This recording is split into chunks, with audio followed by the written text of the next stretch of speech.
Well, the U.S. Navy has awarded a $17.6 billion contract to General Dynamics and its major subcontractor, Huntington Ingalls Industries.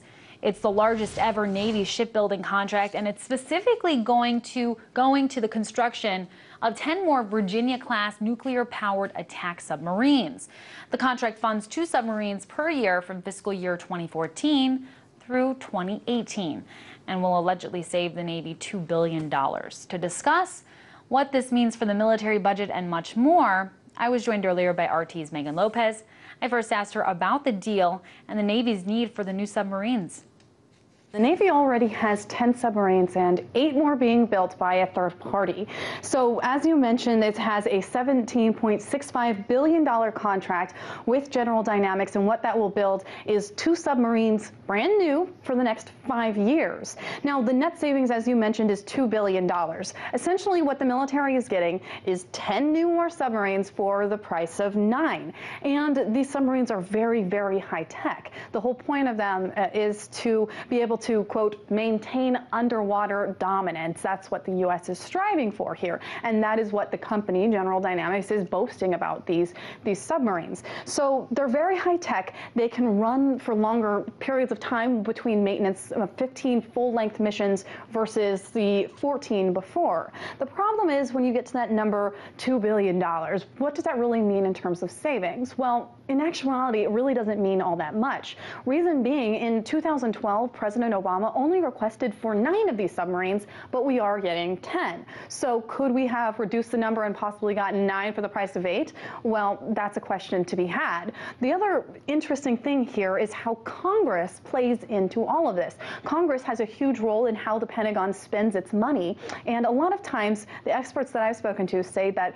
Congress treats the Pentagon budget like a jobs budget. So, for instance, Senator Tim Kaine from Virginia, who's a Democrat, said that this new contract would bring 63,000 jobs into Virginia. So it's great for him. Is it necessarily great for the future of military missions? We don't know, but it's great for the home states.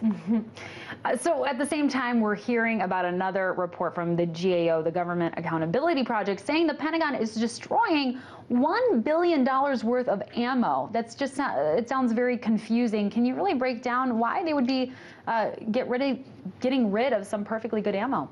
Well, the problem is it really comes down to antiquated computer systems, and that is system-wide. Now, we'll get back to the computers in just a second, but right now the Department of Defense has $70 billion worth of ammunition under its purview. That we know about is a big kind of point to put on that. The ammunition has a shelf life, so eventually they have to destroy some of it because it's just too dangerous to deal with. So they are destroying $1.2 billion worth of ammunition, which is really just a small fraction in comparison to that $70 billion figure. The problem is that, yes, some of it is perfectly good ammunition.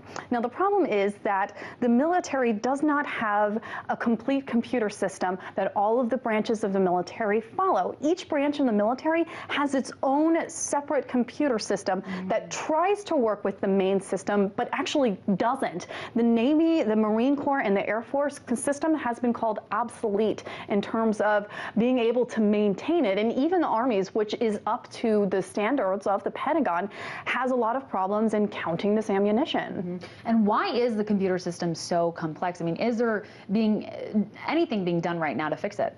Well, there's a lot that is supposed to be done to fix it, but the reality is that there isn't much funding going on right now. So as I mentioned, the Army has one that's called the National Level Ammunition Capability System. And what that is supposed to do is really kind of protect and watch over everything. The problem is that the Army only keeps track of the amount of ammunition that it has for that year. So it fills out an annual report and it says this is how much we have, but it doesn't take into account some of the older ammunition that it had. Now, the other really interesting thing about this whole kind of system is, let's say that the Marine Corps or the Navy, for instance, want to get some ammunition for the Army, and the Army has extra. Well, their systems don't work with one another. So what happens is the Navy, for instance, has to send an email saying we want this much ammunition. The email has to be printed out, retyped into the Army system and then go into the repository and send it back out. So if you can imagine an email chain and how confusing that can be. I mean, we're talking about billions and billions of dollars worth of equipment and of ammunition. I mean, the Army alone has 3.8 billion ammunition parts. So trying to keep track of all of that is confusing, to say the least. To say the least. Well, Megan, you have part 4 of your series on military waste airing on Thursday of this week. We're all really excited about it. What can we expect? Well, this ammunition kind of story that we're talking about is just a smaller issue within a bigger problem. The computer system extends much larger, and this story is focusing on some of the other equipment that is wasteful and some of the reasons. So some of the reasons include, you know, there's a little bit of disconnect between the military officials that are on the ground and the Pentagon and what they want. But there is another very important disconnect, and let's take a listen to what that is. And there's often resistance by members of Congress who feel that the jobs in their districts or the companies in their districts need to continue building something that really may not do anything to enhance national security. In fact, if something's being built that isn't needed, it means something else that is needed can't be built.